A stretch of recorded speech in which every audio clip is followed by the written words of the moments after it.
Okay. Okay, so hello everybody. Today we're joined with Mark Comerford, Technical Director from Comera Science, and also Ryan Kendrick from Dynamic Tape. And this is myself, Lincoln Blandford, Head of Education for Comera Movement Science. We're going to explore a little about some of the ideas about working with both the Kinetic Control approach, but also with Dynamic Tape as well. So it's great to see you both guys. So hello. Oh, hi, Lincoln. How you going? Yeah, I'm good. Good to see you again, Ryan. Yeah, likewise, Mark. So we've got quite an interesting link up today. I'm up in the UK, Mark's in Australia, and Ryan, you are in? I'm in Vanuatu. So you're out there in the Pacific Ocean. That's correct. Those who don't know, so it's a small sort of island nation of 83 islands located between Fiji and the east coast of Australia, essentially. Yeah. Fantastic. Which is home for me. So. Thanks for joining us today. So Ryan, over to yourself. Can you tell us just a little bit about sort of the history of Dynamic Tape and yeah, a little bit about sort of how it works essentially and how it's maybe different from other tapes?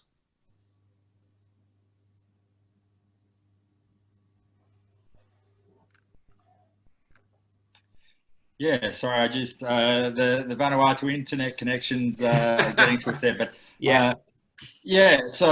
But basically the history, look, Dynamic Tape's been going now for about 10 years, I guess. And originally we sort of never set out to start a tape company, but we were looking for solutions for our patients. You know, we were looking at how we could manage load on them. We knew that, you know, load was very important for both in the development of pathology, but also in the recovery. You know, we don't want to unload people completely. It's certainly not a popular option with our athletes and things either.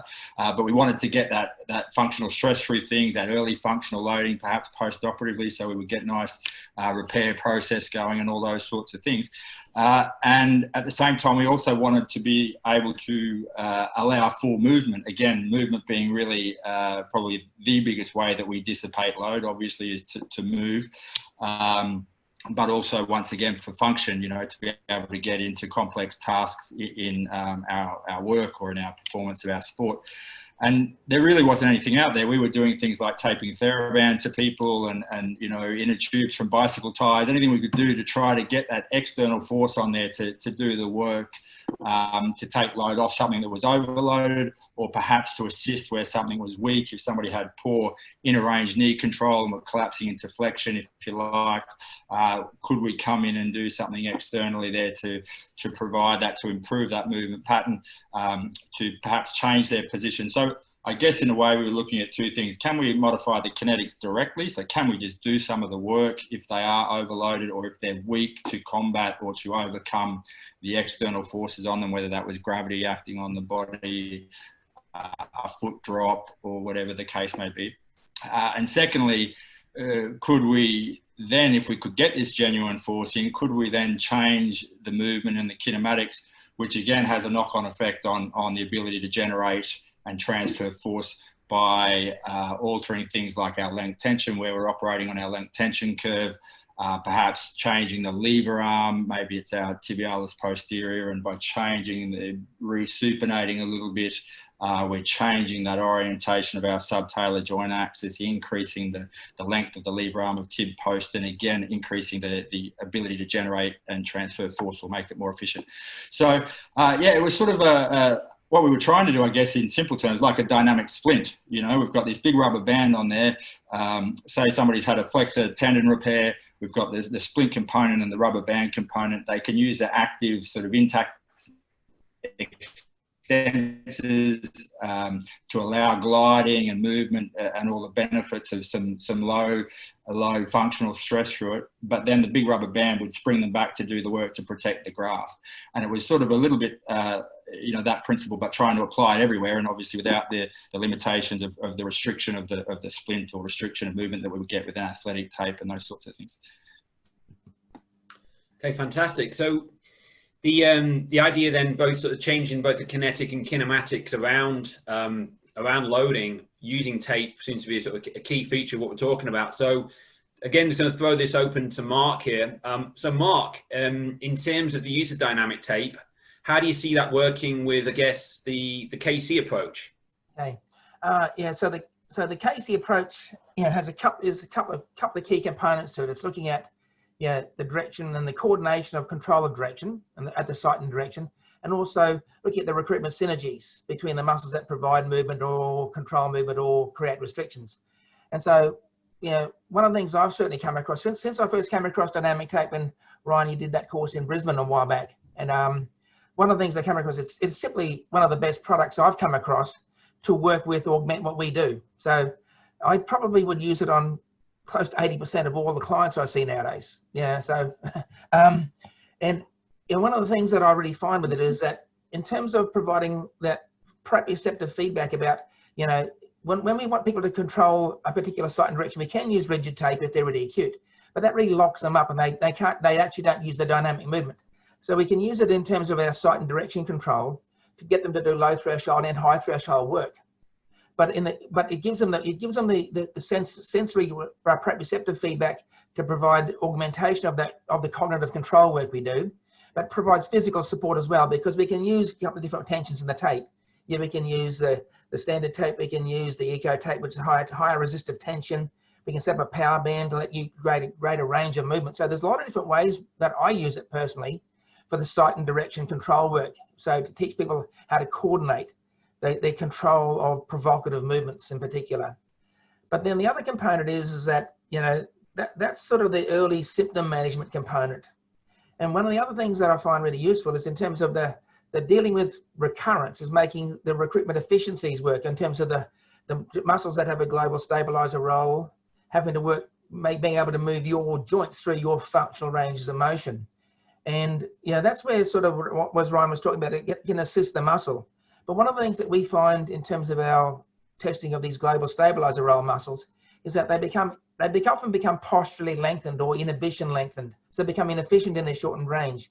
So we can use, because of the elastic potential of the dynamic tape, which we can't really get out of any other product I've come across, we can tension the muscle, we can position it into its shortened range. So we get sensory feedback about where that range is and how to use it.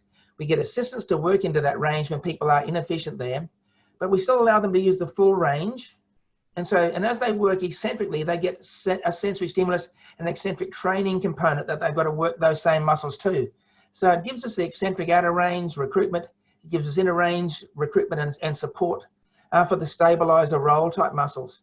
And there's also a bit of work that's been done. And again, the science behind this is probably, so Ryan will be up a bit more on, but in trying to use taping to inhibit over recruitment of muscles as well. So for the mobilizer muscles that are over recruited, by taking some of the stimulus out of them, we might be able to inhibit them. So it works in both sides of our kinetic control system, for the earlier teaching and then facilitation of direction control training for the coordination of sight and direction, but then also for changing the recruitment synergies, particularly for the stabilizer recruitment patterns. And then we can use it to work with our low threshold, non-fatiguing functional loading, or we can use it in the background of resistance loading as well. So for high threshold stuff in the matrix. So yeah. So I was just thinking on that. So just hearing you talk about that. So in the early stage, I guess with our coordination type efficiency work, the sight and direction work, move this, let's not see any observable movement at that, as it were, that sort of idea.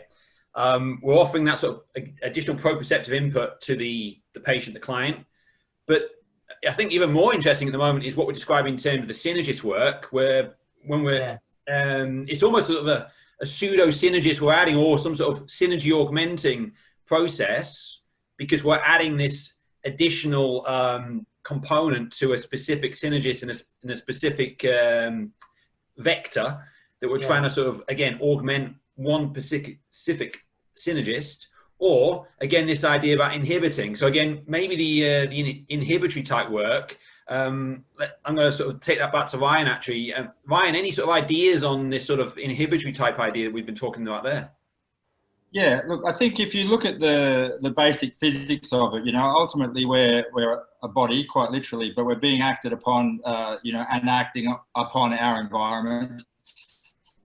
And you know, we have to be able to transfer load from to a racket to a ball and those sorts of things. And so, you know, at certain times, what we find is that, you know, say we have somebody post cruciate ligament reconstruction, you know, and they have, you know, inhibition of their quadriceps and poor ability to maintain that inner range quadriceps control, you know, and ultimately what we're looking at is that load acceptance phase, gravity acting on the mass of the body, and can they generate a significant or a sufficient extension moment at the knee to control that flexion moment that's being imposed on them. And the basic physics, it's basic, as you say, a vector summation there or vector addition. If we can apply a force, a genuine mechanical force externally, then we can basically complement or between what we have with our quads and what we have with the tape, we can then overcome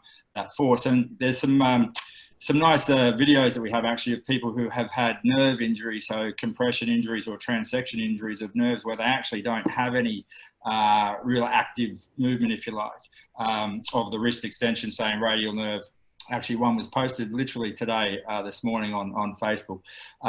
And, you know, the person can't grasp or anything like that. With the tape on, as soon as they have it, the tape has sufficient resistance and then recoil so they can push through it with the active flexors, and then it opens their hand up and they can grasp and this sort of thing. So, and as Mark said, we can laminate multiple layers together to create what we call a power band. So we can be getting, you know, in the range of 15 kilograms or more of resistance when we're moving, particularly at speed, say on an Achilles tendon, resisting that dorsiflexion moment. So therefore doing some of the work of that overloaded, for example, Achilles. So to answer your question, I think in terms of inhibition, there are a couple of ways that we can approach it.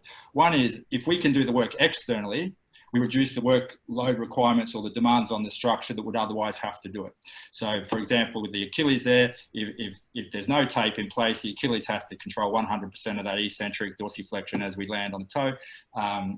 If we have the tape put on in, as Mark said, a fully shortened position, so in plantar flexion with tension, such that as they go into dorsiflexion, it's going to be resisting that movement, then basically the calf now has to do, you know, no longer has to do 100% of the work. Its work is reduced by the amount of work that the tape can provide.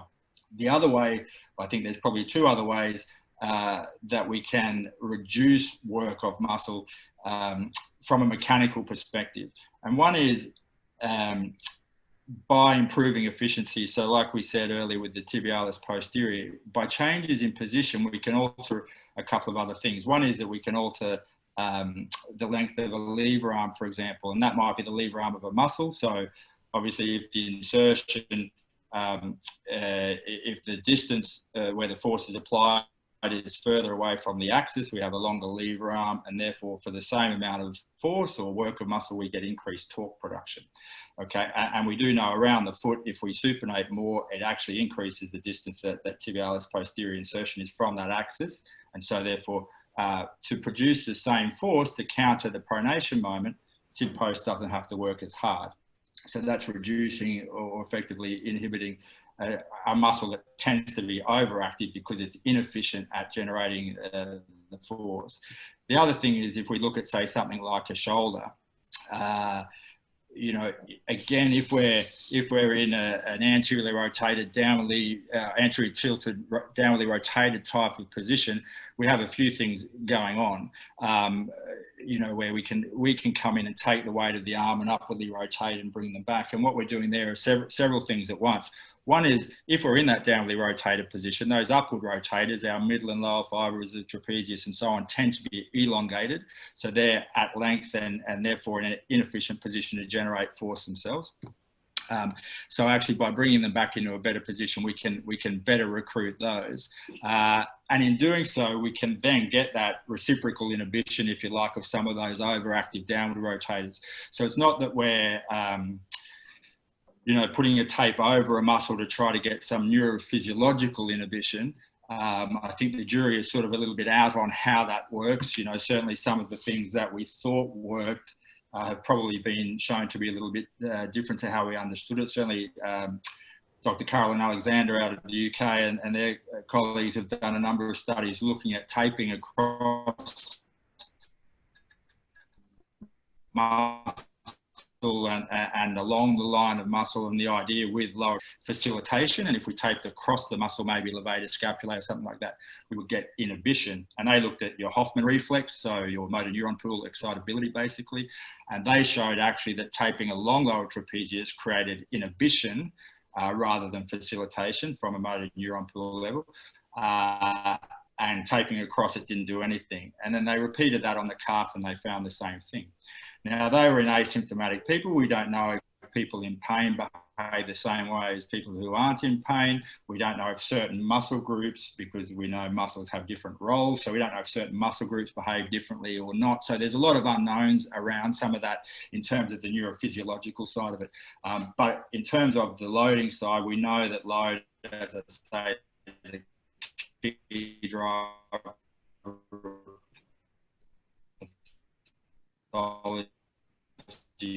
We know that we can influence the work of muscle internally. And some of the nice research to taping in the shortened position with tension. So we have exactly the same skin contact. We have the same appearance of the technique. So from an expectation point of view, we would, we sort of account for that. And what we're seeing on the studies that have done that is that the effect is far greater in the ones that are taped in the short position with tension. So that's sort of suggesting that, yes, we are getting a mechanical effect. And when you have it on, you certainly can feel that it's a mechanical, the mechanical resistance and assistance immediately. Yeah. So the idea that sort of the load share and demand share is something we've played with a lot, certainly in the last few years. And we've sort of applied it to specific sort of tissues at risk, I guess we describe it. We've done some work on the hamstrings, for example, how we might look after a bicep femoris long head by sharing the work out into other synergists. We've also been thinking about doing the same thing for something like a soleus, and we can just take it to any of the different structures that often are problematic. So this has given us another option to do that sort of demand share, load share type approach. We can be very specific with how we do it as well. I think sometimes with the muscle synergy approach, it's a little bit hit and miss depending on who we're working with, that as best we try to deliver our retraining interventions, sometimes the individual, the patient, the client just doesn't get it. So this is a very nice additional way that we can sort of tick the boxes with more chance of getting what we want from it. So again, Mark, I'm going to come back for you. Again, any additional thoughts on any of that, really? Yeah, I think one of the things that we really find beneficial is that with the way that we look, is we try to put a diagnostic criteria or a diagnostic framework to the site and the direction of our coordination alignment issues. And so by using that as a framework to choose what additional taping I might use, so just because something hurts doesn't mean it's always going to respond well to taping. So by having a diagnostic framework to choose what site and what direction I might want to look to control, and then how much I want to control it.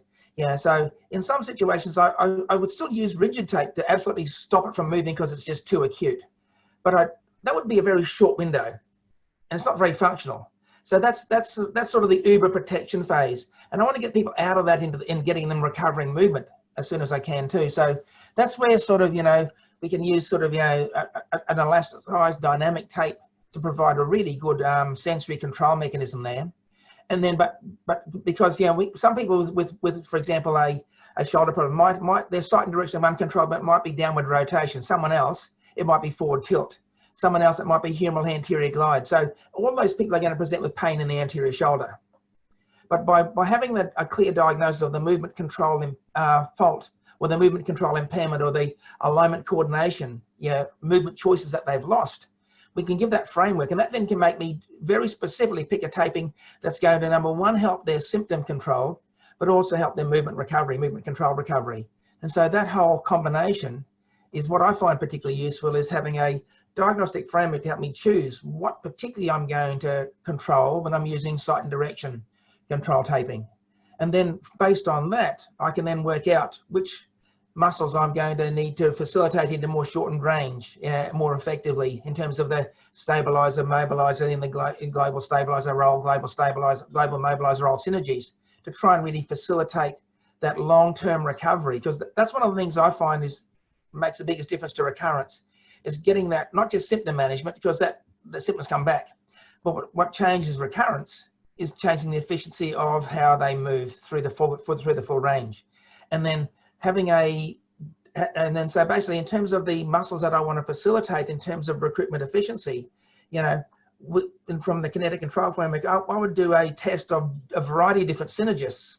And the ones that fail their recruitment efficiency in shortened range, the inner range hold recruitment efficiency tests, they're the ones I'm going to particularly use facilitatory taping on, rather than just everything, And so what it gives me is a clinical reasoning framework around not just, because I'll choose the tape, and the dynamic tape gives me movement along with the tape rather than just rigidity and just uber protection. But what I've got is a clinical reasoning framework about how to choose which taping technique I might use to control which site and direction, and then also which muscles I specifically want to facilitate or inhibit, because I've got a test that tells me there's the problem there. So Mark, I think. Sorry, Ryan, over to you. Sorry, Lincoln. Can I just jump in really quickly, because I think that's one of the things, people come from different backgrounds, have different areas of expertise, but that's certainly one of the things that we find, because you certainly see that a lot of people want to tape by numbers. They want this recipe cookbook approach that, for this condition, I'm going to tape in this way. And as Mark said, you can have several people with anterior shoulder pain and tape them all differently. And we certainly, our approach is to, number one is that, having a clear aim is 100% or 95% of the technique development. And that comes back to having identified a very clear deficit. What is the deficit that you're trying to address? And the deficit isn't a diagnosis, it isn't a structure, it's going back that step, which I think is what the kinetic control side of things gives people a nice framework on how to do it and how to assess for that. And it's not only then what is the deficit, but then what's the relationship between that deficit and the problem that you're trying to address? And then obviously you need to have observed that on that particular patient. So we can't just take the research and say, oh, well, look, people collapsing into hip adduction, internal rotation, is associated with their greater trochanteric pain syndrome. But the person presenting in front of you may not be exhibiting that. Not everybody in the research, studies all present the same way. And so it's not only, identifying the deficit, but also how that relates to the person that you're seeing in front of you. And then by what mechanism can the tape actually address that? Is it that we're just introducing a force into the system? Are we changing the kinematics and addressing some of those other things like length, tension, and so on?